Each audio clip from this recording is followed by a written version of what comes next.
എമ്പുരാൻ ഒരു സിനിമയോടൊപ്പം ഒരു രാഷ്ട്രീയ സ്റ്റേറ്റ്മെൻറ്റാണ്, പൊളിറ്റിക്കൽ സ്റ്റേറ്റ്മെൻറ്റാണ്.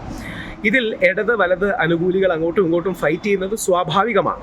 പക്ഷേ 2-3 കാര്യങ്ങൾ ശ്രദ്ധിക്കണം. ഒന്ന്, ഇതിൻ്റെ നായകൻ ഹിന്ദുവാണ് മോഹൻലാൽ, ഡയറക്ടർ ഹിന്ദുവാണ് പൃഥ്വിരാജ്, പ്രൊഡ്യൂസർ ഹിന്ദുവാണ് ഗോകുലം ഗോപാലൻ, മ്യൂസിക് ഹിന്ദുവാണ് ദീപക് ദേവ്, പിന്നെ ക്യാമറയും ബാക്കി എല്ലാ കാര്യങ്ങളും ഹിന്ദുക്കളാണ്. ഇതെല്ലാം കഴിഞ്ഞിട്ട് അതൊരു ജിഹാദി സിനിമയെന്ന് പറയുന്നത് വല്ലാത്ത ഉടുപ്പില്ലായ്മയാണ്. അത് നമ്മൾ പറയേണ്ട ഒരു കാര്യവുമില്ല.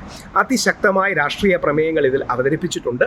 തീവ്ര വലതുപക്ഷം ഇന്ത്യയിൽ ഉണ്ടാക്കുന്ന പലപ്പോഴും കലാപങ്ങളും മറ്റും ചൂണ്ടിക്കാണിച്ചിട്ടുമുണ്ട്.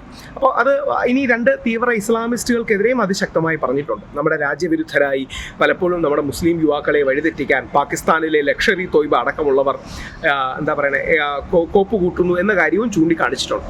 അപ്പോൾ ഞാൻ ബോംബെ നിന്നാണ് കണ്ടത്. ഞാൻ ബോംബെയിൽ നിന്ന് ഇപ്പോൾ പൂനെയിലോട്ട് ട്രാവൽ ചെയ്തുകൊണ്ടിരിക്കുകയാണ്. അപ്പോഴാണ് ഈ വീഡിയോ എടുക്കുന്നത്. ഇത് യഥാർത്ഥത്തിൽ എല്ലാ ഇന്ത്യക്കാരും കണ്ടിരിക്കേണ്ട സിനിമയാണ്. നമ്മുടെ നാടിൻ്റെ ചരിത്രത്തിലെ ഏറ്റവും വേദനാജനകമായ ഗുജറാത്ത് കലാപങ്ങളടക്കം ഇൻവോക്ക് ചെയ്തുകൊണ്ടാണ് ഇത് വന്നത്. അപ്പോൾ എന്തായാലും സിനിമ വളരെ നല്ല സിനിമയാണ്. ഹോളിവുഡ് ലെവലുള്ള സിനിമയാണ്. സിനിമയാണ്. അതോടൊപ്പം സിനിമയ്ക്ക് ഒരു നിലപാടുമുണ്ട്. ആ നിലപാട് ഇതിൽ ഉയർത്തിപ്പിടിച്ചിട്ടുണ്ടെന്ന കാര്യത്തിൽ സംശയമില്ല. നമ്മുടെ സംഘപരിവാർ അനുകൂലികൾ പറയുന്നത് പോലെ ഗോദ്രയിലെ ട്രെയിൻ കത്തിക്കുന്ന സംഭവവും കാണിക്കാമായിരുന്നു, യാതൊരു തെറ്റുമില്ല.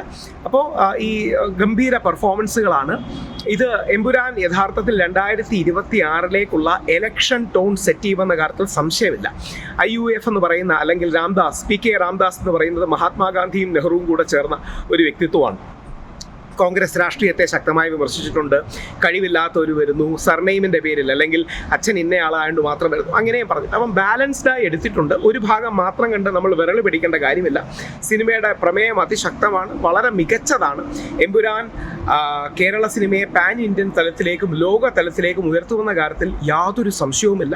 ഇനി പൃഥ്വിരാജിനെതിരെ സംഘടിത ആക്രമണം നടത്തിയിട്ട് ഒരു കാര്യവുമില്ല.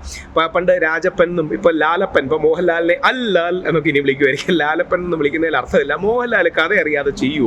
പൃഥ്വിരാജ് എന്താ പറയണേ? മോഹൻലാൽ എത്ര സിനിമ ചെയ്ത ആളാണ്. മോഹൻലാൽ സ്ക്രിപ്റ്റ് കണ്ട് ഓരോ സ്ക്രിപ്റ്റിനും സീനിനും കണ്ടിന്യൂറ്റി ഇല്ലേ? ഈ സീൻ വരുമ്പോൾ മറ്റൊരു സീൻ എന്താണെന്ന് അറിയണ്ടേ?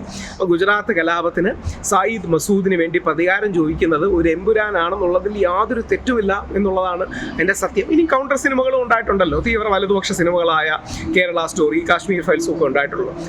സിനിമയായി കാണാൻ പഠിക്കണം. സിനിമ എടുത്തുന്ന നിലപാടിനോട് സഹിഷ്ണുതയും ബഹുമാനവും ഉണ്ടാകണം. എതിർക്കുന്നെങ്കിൽ വേറൊരു സിനിമ എടുത്ത് എതിർക്കണം. അല്ലാതെ ഏകപക്ഷീയമായി ആരെയെങ്കിലും ബോയ്ക്കോട്ട് ചെയ്യുന്നതിലൊന്നും ഒരു അർത്ഥവുമില്ല. നമ്മൾ സിനിമയായും രാഷ്ട്രീയ നിലപാടായും കാണാൻ കഴിയട്ടെ.